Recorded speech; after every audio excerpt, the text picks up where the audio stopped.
Rises up his sleeve this time around, sticking to what the street was expecting all along, a status quo on all key rates. Central banks has reiterated its intent on remaining accommodative, choosing to ignore the small rumbles of an excess liquidity in the system, choosing to front load it instead, perhaps to provide enough cushioning for the big elephant in the room, that is the $26 billion FCNR or the foreign currency non-resident maturity in September. Not just that, the RBI is not really worried about it, saying that there is enough cushion and more for India to tide over it. What's also not changed is the central bank's growth forecast, sticking to the 7.6% for this current fiscal, and the inflation figure as well, which remains at 5% by March 2017. But the caveat here is a mention of an upside pressure to it, and it's not food articles that's the worry really. In fact, the central bank feels it's only going to ebb lower now that we have received a fairly good monsoon. The governor, on his part, known for his plain speak, did mention that he would have liked further rate cut transmission from banks, but also acknowledged the fact that the entire NPA mess could be a stumbling block, reiterating that he hopes there will be greater transmission once the entire mess has been cleaned up. Take a look. We are comfortable with the recognition process that banks have certainly taken a lot of steps. Some banks, as I've said publicly before, have taken more steps than we required them to take. And so the culture of cleaning up seems to be well embedded, as well as a culture of recovery on some of the loans. What remains is for some of these large stress projects to figure out a way to restructure them in a way that makes sense for the longer-term health of the system and the health of the project. We would be happier if there was more transmission. I do understand some of the difficulties the banks have, and my sense is that as this process of cleanup happens, and as the economy recovers and credit demand also picks up, you will see more possibility of transmission. As we have reiterated in the past, we do not see the FCNR repayments as disruptive. With the preparation we have made and good management, redemptions should go smoothly. All right, those were all the key voices and the key headlines from what Raghuram Rajan had to say today. But Lata Venkatesh is here to give us her take on the entire policy. Lata, what are the key headlines that stand up for you? Well, the accent has long since shifted from rates to liquidity, and there was one big liquidity headline today. That is the governor and the Reserve Bank are going to keep liquidity adequate. That means banks will be able to give money to the Reserve Bank at its daily repo window and will not be dependent on the Reserve Bank to take that money. The interbank system has been structurally deficit on liquidity by about 1 lakh crore. And plus every year as the country grows, more liquidity will have to be added. People take out cash and therefore further deficit is created. So the Reserve Bank, the governor clearly said that he thinks about 40% of the liquidity they have replaced by purchasing 20,000 crore bonds every month.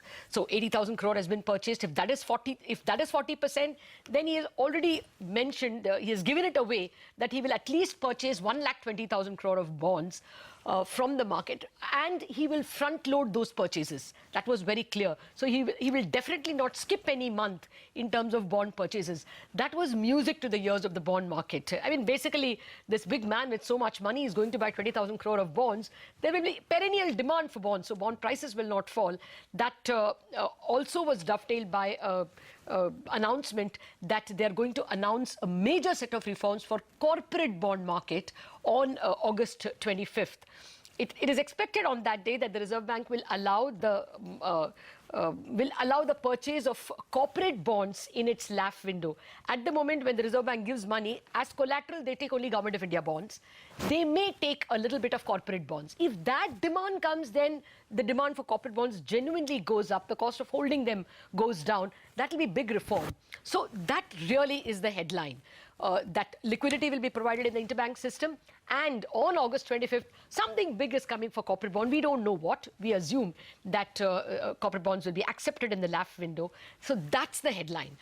The non-headline is on interest rates, as you said, not changing, not giving any rate cut, and also not changing the fact that although inflation will touch 5%, there is an upward risk to it. If it was Rajan who was going to continue for the next 2 years, the market would have thought, oh, does this mean that he's not going to give any cut at all? But as of now, people believe since there could be another governor, there could be more space to cut later on in the year. So that statement is not really harming the system much at this point in time. The third key takeaway is that direct hit on banks, telling them that he would like more transmission, but it's only tough talk. He's not actualizing anything. The MCLR calculation, marginal cost lending rate calculation, is going to be tweaked. That may force banks to, pass on the rate cuts, but that we will have to see what exactly that tweaking is. It was only a finger-shaking, angry statement at the banks that he's not very happy, not enough transmission is done, but he left it at that. Okay, fair enough. He left it at that indeed, Lata. Thanks for joining in with that detailed perspective. But we had guests through the day reacting to the policy and the implications going forward. Let's listen into what all the experts had to say about Rajan's last monetary policy today on CNBC TV 18. Take a look.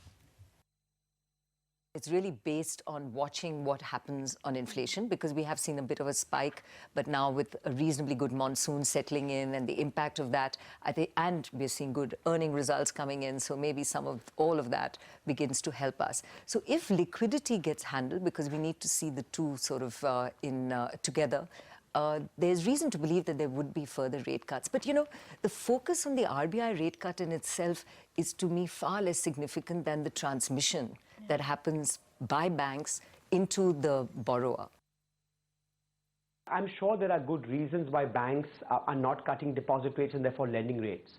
But unless we can, solve the nub of the transmission problem, all of what we discuss in every monetary policy is purely academic. So I think more than liquidity, I'll be keenly focused today on the fact, on what the RBI makes of, where we are in the transmission process and what we need to do in the next 6 months to get more transmission. I really like the word, front-loading of liquidity provision that was there in the policy, because it's important.